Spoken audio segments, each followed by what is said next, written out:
Welcome on this Wednesday evening to Bedtime Stories with Mom on Lake Effect Radio, Lakeland Community College's premier radio station.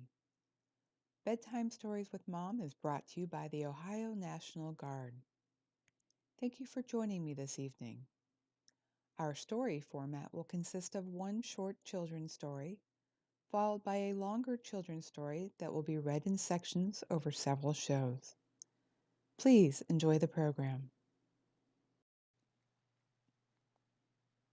Our short story tonight is Goodnight Moon by Margaret Wise Brown. HarperCollins Publishers. Copyright 1947. In the great green room, there was a telephone and a red balloon and a picture of the cow jumping over the moon. And there were 3 little bears sitting on chairs and 2 little kittens and a pair of mittens and a little toy house and a young mouse and a comb and a brush and a bowl full of mush and a quiet old lady who was whispering, "Hush! Good night, room.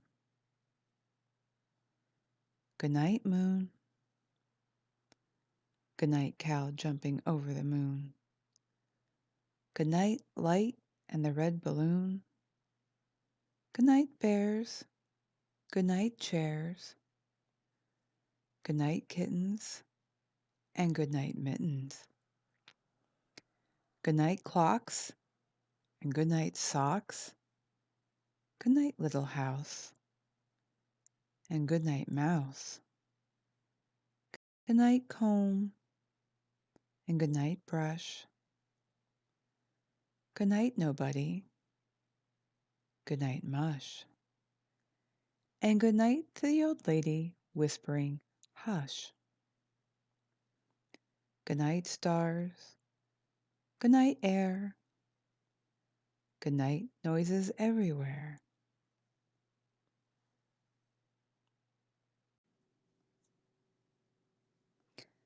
Thank you for listening to Bedtime Stories on Lake Effect Radio, Lakeland Community College's premier radio station, brought to you by Ohio National Guard. Next, we'll move on to our long story. I'll read several chapters from the story each week until we finish the book.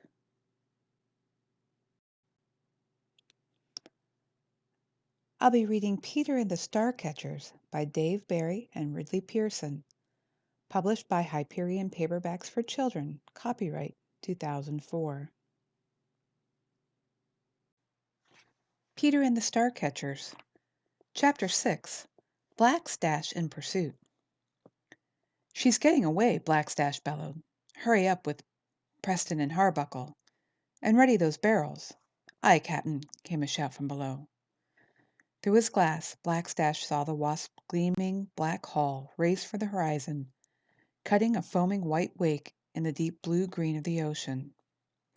Blackstash had never seen a ship sail like that. He knew now that he no longer wanted only the Wasp's treasure. He wanted the Wasp herself. He'd strip her of her flag and fly his own on her mast.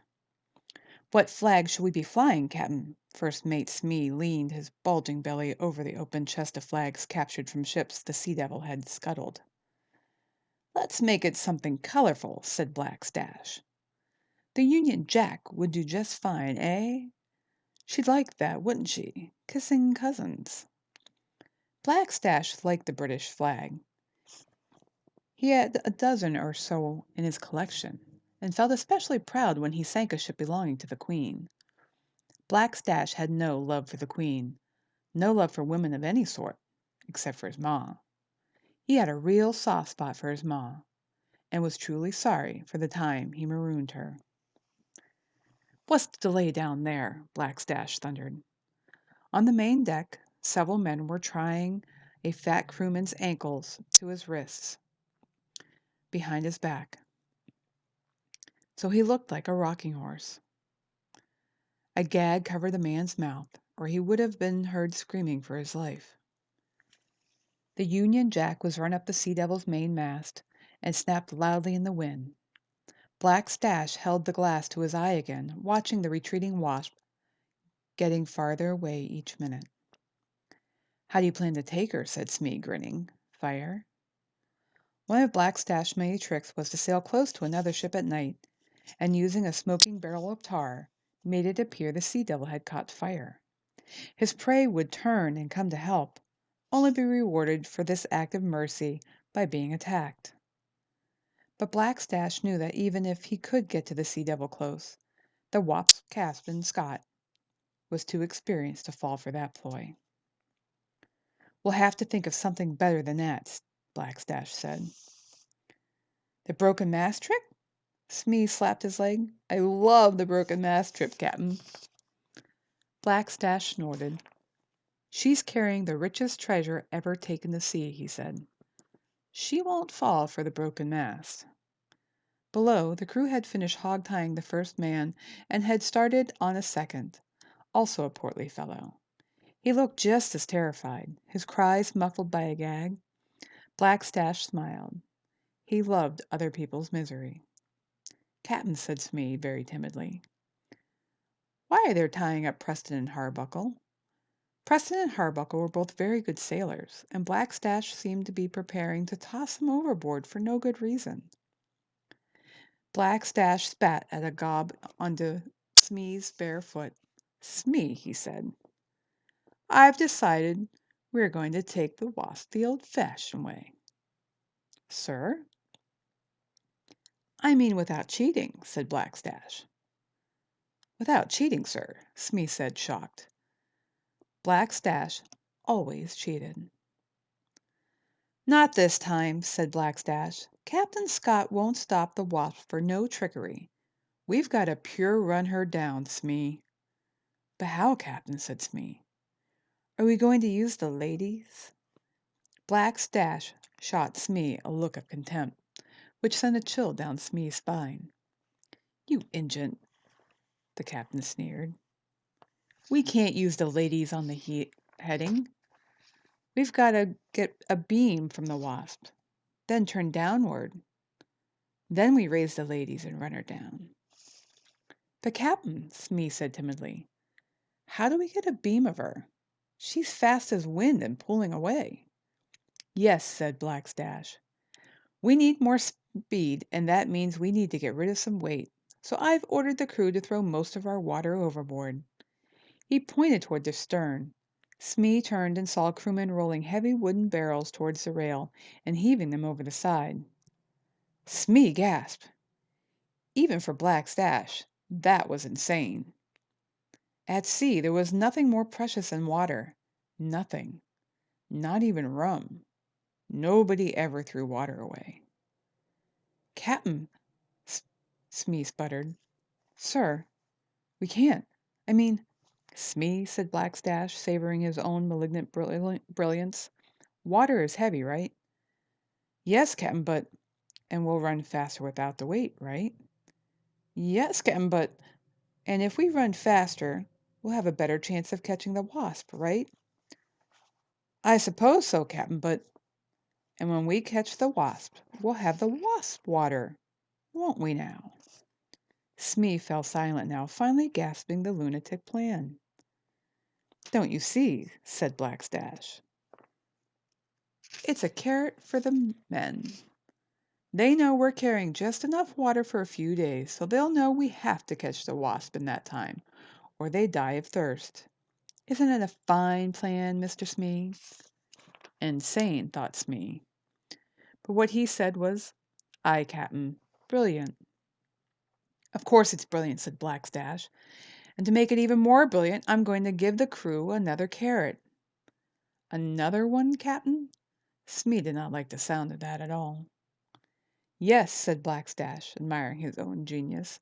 "Smee, aside from water, cannon, and cargo, what are the two heaviest things on the Sea Devil?" Smee thought for a moment, then said, "That would be Preston and Harbor." He looked down at the deck, where the two fat pirates had been hefted into the Dory, which was now being lowered alongside the ship. You see, Smead, said Blackstash, this'll teach the men that they've got to work hard. They must be worth their weight to me, Smee, or it's over the side. Smee looked down at his own belly. It was not a small belly. Blackstash caught the look and smiled broadly, showing his brown tooth stumps. He continued to smile as the Dory, with its squirming and terrified passengers, was cut loose, and quickly fell behind the Sea Devil, growing smaller by the minute, until it was gone, along with most of the Sea Devil's water. Good riddance, Blackstash growled, and he spat again, a major gob, this time hitting Smee's other foot.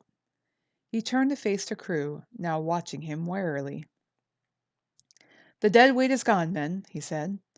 "We're picking up speed." He gestured towards the dot on the horizon that was the Wasp. "She's a fast ship, but we're going to be faster. We'd better be, because your water rations are gone in 3 days' time. So work hard, men. Work hard if you don't want to join those bales of lard drifting astern." Blackstash glared at the crew, daring anyone to challenge him. His glare was met by fearful silence. "Good," said Blackstash. "Now let's get more sail up." The pirates scurried into action as if their lives depended on it, which they did. Blackstash turned to Smee. "I'll be in my cabin," he said.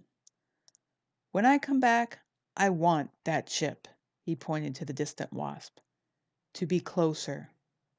If it's not, we'll have to toss more weight over the side." He looked pointedly at Smee's belly, then turned and stalked off.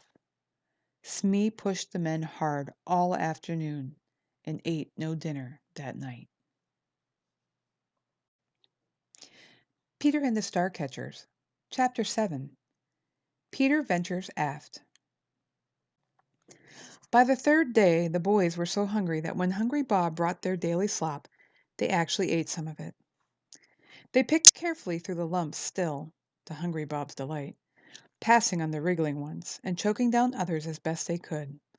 But it wasn't enough food, not nearly enough. Hunger now clawed constantly at their bellies. Peter, still wondering if it was such a good thing to be the leader, was feeling intense pressure to do something. He had given up on pleading the boys' case to Captain Pembridge. Several times now the boys had heard the captain staggering around on the main deck, shouting senseless commands. "Heave to on the stizzens! Furl the yardarm!" to the vast enjoyment of the crew. Pembridge sounded even more confused than he'd been the first day. The sailors mocked him openly now. No, Pembridge would be no help. And Peter didn't dare approach Slank. To ask him for better food would be to ask for a lashing. And so as the third day turned into the third night, and the boys prepped for another restless, hungry night in their dank little cabin, listening to James whimpering and rats scuttling, Peter made up his mind. He would steal some food. There had to be decent food on the ship. Slank surely wasn't eating the swill that the boys had got, and he just as surely wasn't feeding it to the first-class passengers, like that girl Molly and her governess. No, they were eating decent food, and Peter meant to have some of it. He figured it was stored in the aft part of the ship, where the important people slept and the valuable items were stored. He'd done some poking around and determined that there was no good way he could go aft below decks without passing through the crew's quarters, where he would surely be seen. His plan, then, was to wait for dark, then sneak aft on the main deck. He waited until an hour past sunset, then carefully detached himself from the clump of dozing boys huddled together on the floor for warmth and protection from the rats. Tubby Ted continued to snore, but James sat up, rubbing his eyes, and said, "Peter, where are you going?" "Quiet," Peter hissed. "I'm going to look for food." "I'll go with you," said another voice, "Prentice." "And I," said Thomas. "Bring me a ham sandwich," said Tubby Ted, awakened by the talk of food. "I'm going alone," said Peter, ducking out of the room. "And I'll bring back what I can." "Be careful," said James behind him. "Also some cheese," said Tubby Ted. Peter climbed the ladderway to the deck, poked his head up, and looked around. He saw a small knot of crewmen a few yards aft, looking off the ship's port rail, talking. Otherwise, the deck appeared to be empty. He eased himself out of the ladderway and slid on his belly to the starboard side, away from the men. Then, on hands and knees, he crawled aft. As he neared the stern of the ship, where he heard loud talk and laughter coming from the cabin below, he recognized Slank's booming voice and the high-pitched giggle of Molly's governess, Mrs. Bumbrake. "Oh, Mr. Slank," she was saying, "you are a devil." "That I am, Mrs. Bumbrake," boomed Slank, "and you know what they say." "What do they say, Mr. Slank?" "They say," roared Slank, "the devil take the hindmost." Then Peter heard Mrs. Bumbrake emit a very ungoverness-like squeal, followed by what sounded like a slap, followed by some thumping, then more squealing, then more thumping, and then much laughing. From the sound of it, Peter figured they wouldn't be breaking up the party any time soon. That takes care of Slank, he thought. Now all I have to worry about is the big man with the whip. He checked around to make sure nobody was watching, then got to his feet, tiptoed aft, and descended some steps to a dimly lit corridor, flanked by 4 cabin doors. Molly's probably in one of these cabins, he thought, moving silently, until he reached a narrow ladderway leading down. Heart pounding, he descended the ladder and found himself in darkness. He felt his way along the floor with his feet, toes outstretched. He then stood still for perhaps a minute, waiting for his eyes begin to pick up a little light filtered down the ladderway from above. He saw he was in a long, low space at the end of a doorway, and Peter froze. On the floor by the doorway was a man's body. It lay slumped against the wall, head lagging sideways, and it was snoring. Peter relaxed a little. He peered at the sleeping man's face and recognized him as a member of the crew. Next to the man on the floor was a lantern, which apparently had gone out. The man's right hand was loosely curled around the wooden club, about 2 feet long. He's on watch, Peter thought. He's guarding the door, and he let the lantern go out, or he put it out and fell asleep. Peter thought about it some more. If he's on watch, whatever's in that room is important. Maybe they keep good food in there. He hesitated, weighing the risk of waking the guard against the hope of finding food. Then his stomach growled, making the decision for him. Peter crept forward, keeping an eye on the sleeping man. He reached the door and put his hand on the knob, worried that the door would be locked, only to find that not only was it unlocked, it was slightly ajar. That's odd. Peter gently pushed the door open and stepped inside. Again he waited for his eyes to adjust, as this room was even darker. He heard a scuttling sound, but it was one he'd become all too familiar with. Rats. Please don't bite me, he thought. I'm here for the same reason you are. In a few moments he began to make out a bulky shape perhaps 5 feet in front of him. Holding his hands before him, sliding his feet, he started towards it. And what was that? It was a noise in the corner. Something moving. It sounds too big to be a rat. Peter froze again, peering towards the source of the sound. And he saw something green. No, 2 green things. Glowing. Hovering. Peter stared at them and realized, those are eyes. But what has eyes that glow like that? Peter was not interested in finding out. He turned and bolted for the doorway and whoomp! Peter bounced off a stout body and fell backward onto the floor. He'd run into the guard, who was now awake and unhappy. "Ow!" said the guard, stumbling backwards. He caught himself and lumbered forward into the room, shouting, "What do you think you're doing? Ow!" The guard, seeing poorly in the dark room, had tripped over Peter's legs. He stumbled and pitched forward head first, falling and striking something behind Peter. Seeing his chance to escape, Peter scrambled to his feet and darted through the doorway, determined to get out of there as quickly as possible, only to stop when he heard the sailor's astonished "Whoa!" Unable to control his curiosity, Peter risked a backward glance. The guard was on his hands and knees next to the bulky shape on the floor. Peter, his eyes now fully adjusted to the darkness, recognized it as the canvas-wrapped cargo he'd seen being carried aboard the ship. The guard, his mouth agape, was staring at something above the shape. A rat. In midair. A rat floating in midair. Peter blinked his eyes, but there was no question.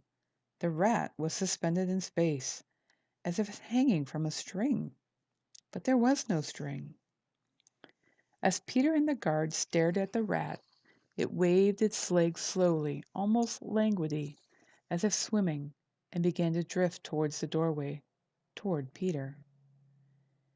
Peter knew he should run, but could not move his legs, could not take his eyes off the airborne rodent now coming through the doorway. When it was about 2 feet away, it seemed to notice him, and, moving its right feet in a paddling motion, altered its course to the left, so as to just miss Peter's head. Riveted to the spot, Peter watched it come, swiveling his head as it drew closer. Closer, and Peter jumped as a hand gripped his arm. "Peter!" a voice whispered. Peter jerked his head around and saw Molly. Where did she come from? "Molly," he said, "what are—" "You need to get out of here now," she said, pulling him away from the doorway. Behind him, Peter heard the guard stumbling to his feet. "Here now," said the guard, shouting. "Stop, whoever you are." Peter felt Molly dragging him to the ladder. "Come on," she said, reaching the ladder and swiftly ascending it. Peter followed, his mind swirling now, thinking about the flying rat, remembering the eyes he'd seen glowing in the dark. Molly has green eyes. They reached the next deck. Behind and below them, the guard was still yelling for them to stop. Peter started towards the stairway leading up to the main deck, but Molly grabbed his arm, opened the door, pulled him inside, and closed the door behind him. It was a small cabin, but cozy. 2 bunks, one slung over the other, a tiny bureau. The cabin smelled of lavender and face powder. This was obviously where Molly and Mrs. Bumbrake stayed. "Molly," said Peter, "what—" He was silenced as Molly clapped her hand over his mouth. She nodded towards the door. Peter heard the sound of boots clomping down the stairway, then past the cabin door. Big boots. The man with the whip, thought Peter. Little Richard. Molly silently opened the door just as the top of the huge man's head disappeared down the ladderway. "Go," said Molly, pushing Peter out the door, "before Slank gets here." "All right," said Peter. "But what was—" "There's no time," said Molly. "Here, take this." She turned, snatched a brown paper package from the bureau, and shoved it into his hand. "Now go." Peter heard more footsteps on the deck. Clutching the package, he raced up the stairway and, keeping low, scooted forward along the ship's starboard rail. Behind him he heard more yelling. One of the voices was Slank's. But Peter's path was clear, and he reached the forward ladderway unnoticed. He darted down it, and with great relief, ducked into the boy's cramped little space, which at this moment seemed almost pleasant. James sat up. "Peter," he said, "you're back." Peter slumped to the floor, breathing hard, his heart pounding. "What happened?" said Prentice. "Are you all right?" said Thomas. "You look scared." "I'm not scared," said Peter too quickly. "What happened?" repeated Prentice. "Well," said Peter, not sure how much he could tell, or how much the others would believe. "There was this room, and—" "Did you get food?" interrupted Tubby Ted. "Well," said Peter, "I was trying to." "You did?" said Tubby Ted, spying the package and grabbing it from Peter's hand. "You got food? But that's—" Peter interrupted by the boys' shouts of delight as Tubby Ted ripped open the brown paper and triumphantly held up a loaf of bread. "Peter," said James, "you did it!" "Yes," said Peter quietly, looking at the bread. "Of course." They managed to pry the loaf out of Tubby Ted's hands long enough to divide it 5 ways. Although they could have eaten several more loaves, the worst of their hunger pangs were satisfied, and after they finished the last crumbs, they all quickly drifted off to sleep. All, that is, except for Peter, who tossed restlessly, reviewing his strange experience in the aft hold, questions swarming in his brain. How could a rat fly? What was going on in that hold? Why were they guarding it? Why was Molly down there? Had those been her eyes he'd seen in the dark? They had to have been. But what kind of person has eyes like that? Eyes that glow in the dark? How on earth could a rat fly? The more Peter pondered these questions, the more he became convinced that the answers, whatever they were, had something to do with the trunk. The same trunk that had made the sailor act so strange on the day the ship left port. Peter went over it again and again in his mind, trying to remember if he had seen anything else in the hold. There was nothing, he decided, only the trunk. That's what they were guarding. I'm going to find out what's in there. Peter and the Starcatchers, Chapter 8. Adrift in a Dory. Preston and Hardbuckle, their hands tied to their feet behind their backs, lay on their fat bellies on the bottom of the dory, looking like a pair of pudgy rocking horses. Their situation, bound and gagged, abandoned at the sea without food or water, had been bad enough to begin with, but it was getting worse. They'd been drifting for a while now, each man struggling in vain to get free of his ropes, and now Preston, exhausted from the effort, could see that the water sloshing around the bottom with him was definitely higher. The dory was leaking. Figures, Preston thought. Blackstash wouldn't waste a good boat just to kill us. Preston strained to look around. He could see that the dory was riding lower now. As the waves rolled in, water sometimes sloshed over the sides. The little boat was going down. I'm going to drown, thought Preston. He felt a momentary pang of regret that he had not spent more time with his beloved wife. But it passed when he remembered that the reason he'd gone to sea in the first place was that he had never really liked his beloved wife. The water in the dory was definitely higher now. Preston, who was not the world's foremost thinker, was doing his best to formulate some kind of plan, when he heard Hardbuckle, in the front of the dory, say something through his gag. "Vroom!" it sounded like. Preston craned his neck to see his shipmate, who was looking back at him with a certain urgency in his eyes. "Roof!" Hardbuckle said, arching his eyebrows in a meaningful way. Preston sensed that Hardbuckle was trying to tell him something. "Woof?" he queried. "Woof!" repeated Hardbuckle, adding, "Woof!" Hardbuckle rolled sideways so his back was to Preston. He looked over his shoulder and made a violent look down there nod, with his head towards his bound hands, the fingers of which were wiggling. "Groove!" he said, sounding very impatient now. Ah, thought Preston.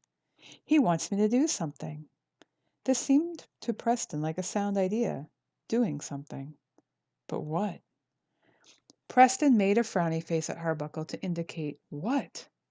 Looking exasperated, Hardbuckle rolled towards Preston, then rolled away again, nodding violently towards his hands.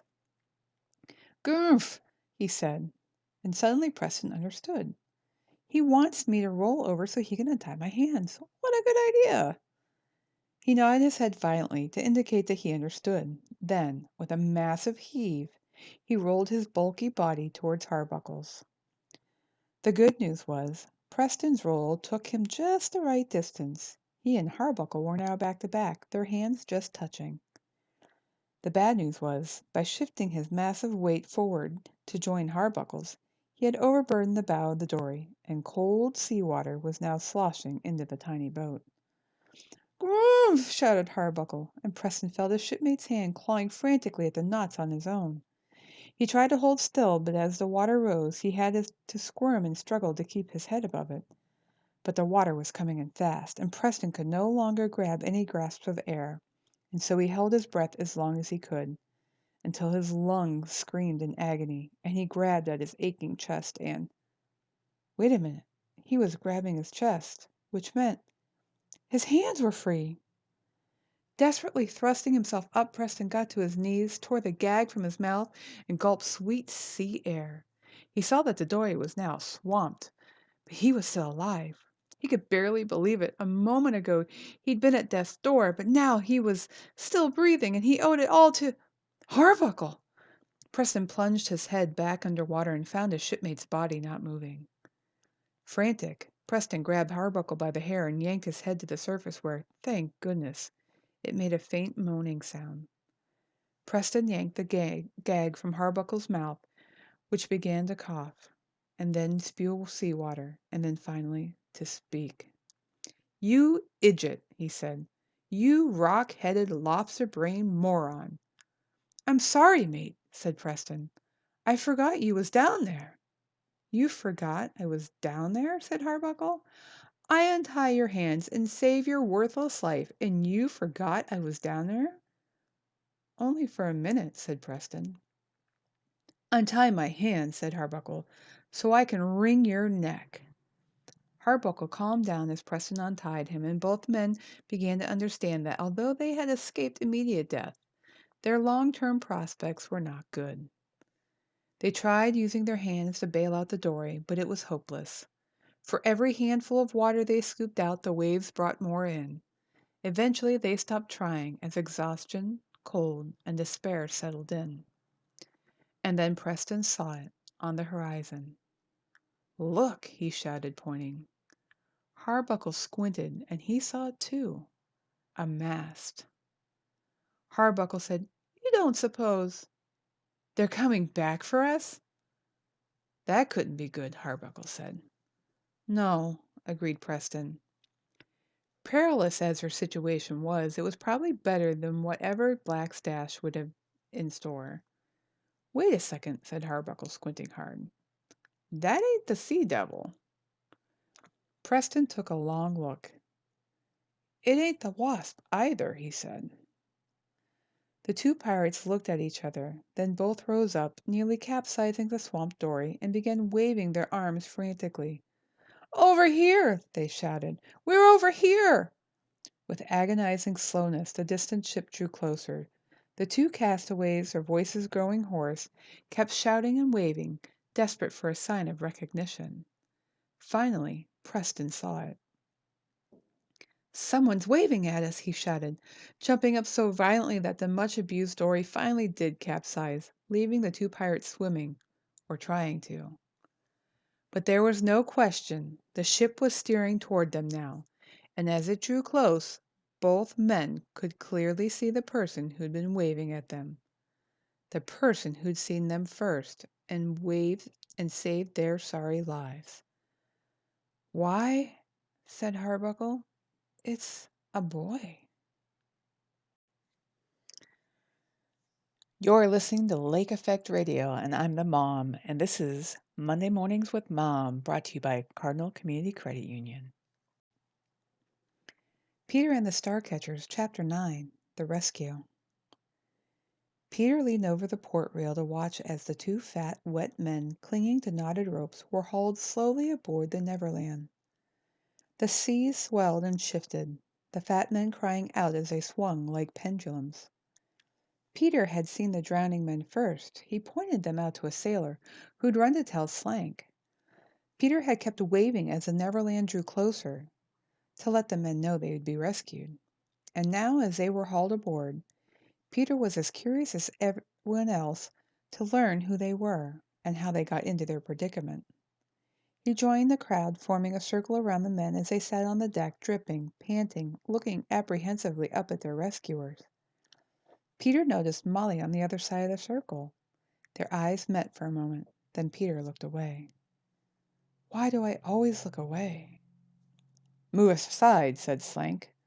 Shoving his way through the crowd, he stood over the two men and said, "Do you speak English?" The fatter of the two, but not by much, nodded, coughed, and said, "Yes, sir." "What are your names?" asked Slank. "What ship are you from, and how did you end up in the sea?" "My name is Harbuckle, sir," said the fatter one. "This here is Preston." "We thank you, sir, for saving our lives. We was surely—" Slank interrupted. "I asked you what ship you're from," he said, "and how you wound up in the sea." "We're from the Marcel," said Harbuckle. The slightly slimmer fat man, Preston, looked at his mate, puzzled. "No, we're not," he said. "We're from the His sentence was cut short by a sharp blow to the side from his head from Harbuckle. "Hey!" said Preston, rubbing his head. "Don't pay him no mind," said Harbuckle to Slank. "He's confused from swallowing sea water. He knows good and well we're from the Marcel." Harbuckle was glaring at Preston now. "Got that, mate? The Marcel?" "Is that so?" said Slank quietly. "Yes, sir," said Harbuckle. "It surely is. She went down in a storm, a bad one. We was lucky to get the Dory launched, sir, and if you hadn't come along we—" "I know the Marcel," interrupted Slank. "You do?" said Harbuckle, looking surprised. "I do," said Slank. "Tell me, did Captain Ferguson go down with the ship?"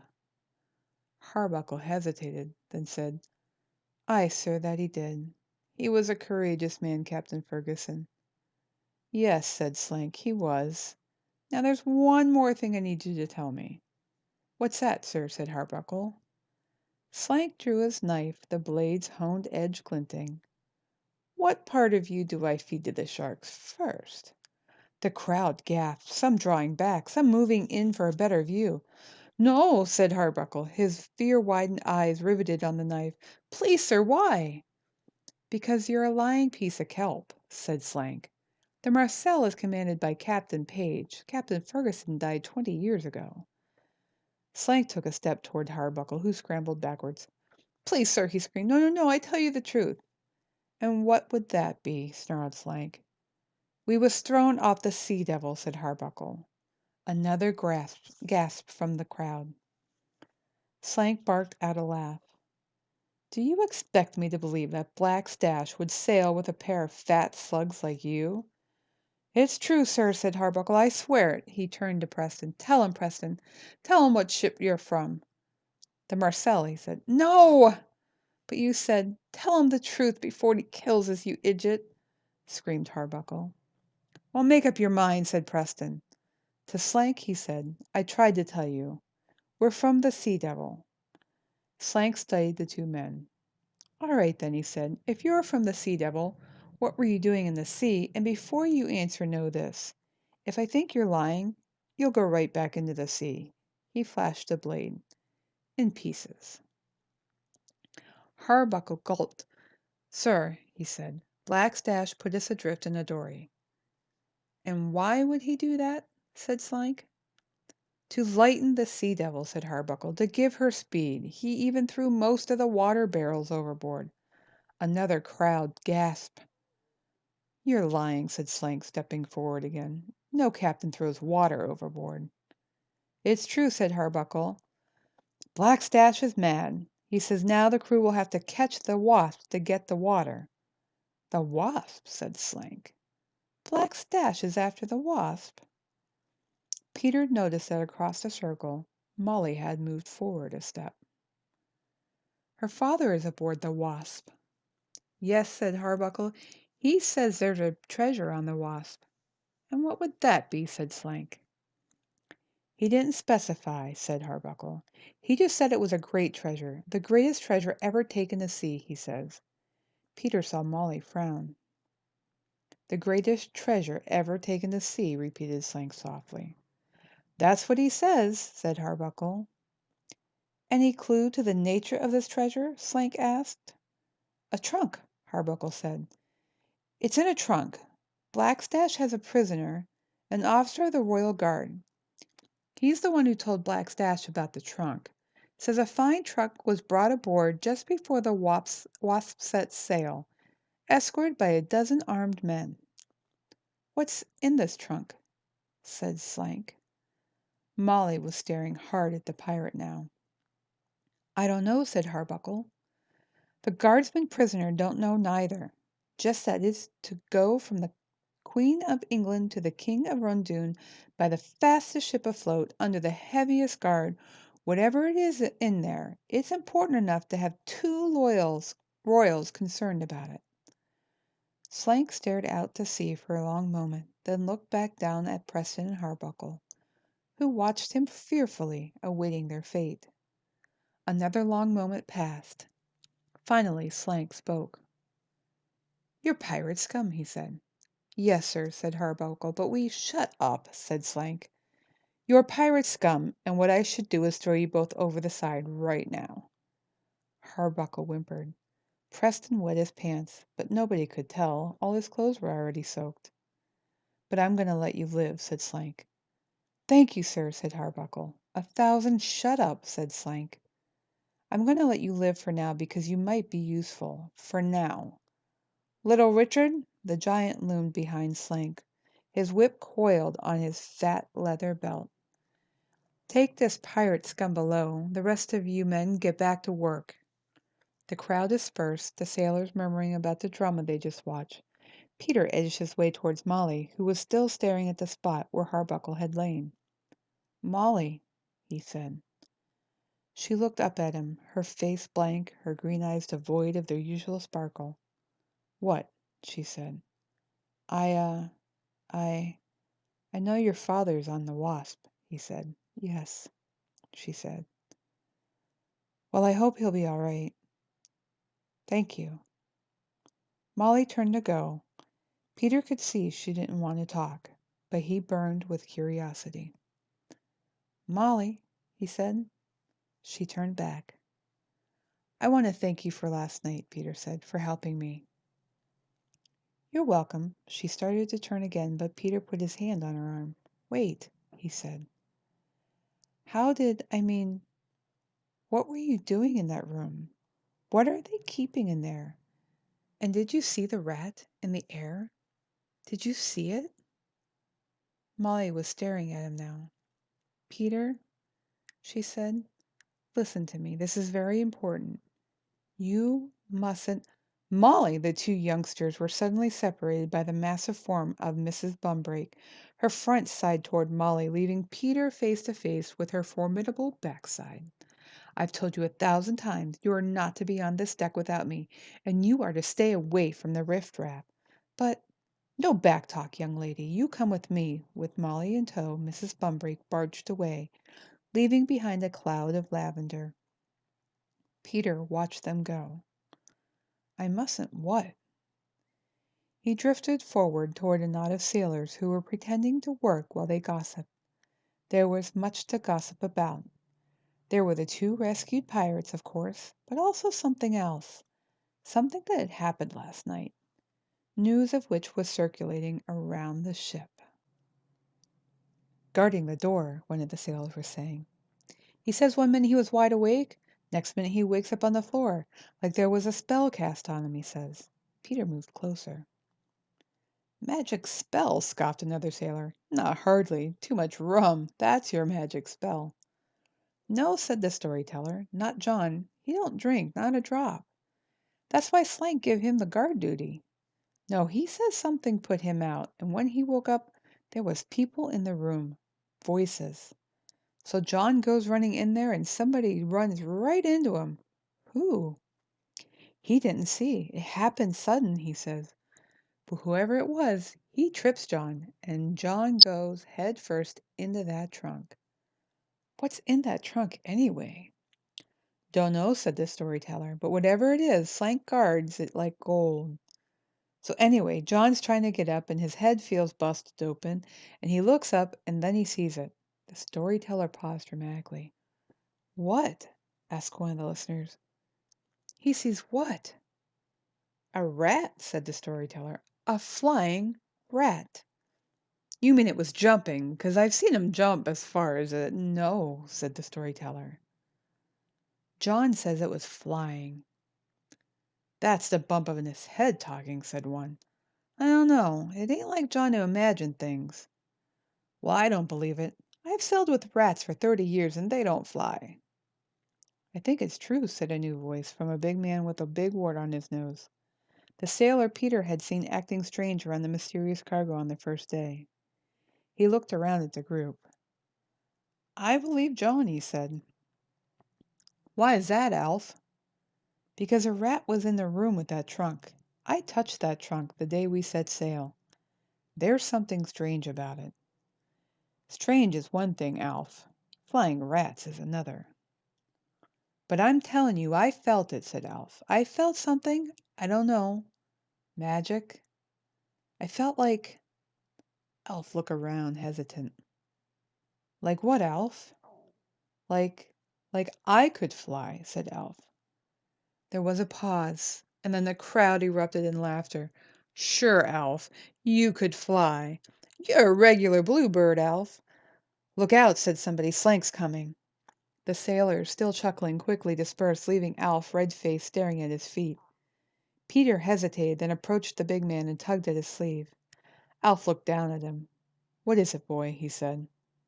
I believe it too, said Peter. About the rat. Alf frowned. Why? he said. Peter hesitated, then said, because I saw it. Alf bent over, his face now close to Peter's. You saw it, boy? You was down there? Peter nodded. Did you see anything else? Alf said. Did you happen to see what's in the trunk? No, sir, said Peter. Alf studied him, then spoke softly. But you want to, he said. You want to know what's in there? Peter nodded again. Me too, boy, said Alf. Me too. You are listening to Bedtime Stories with Mom on Lake Effect Radio.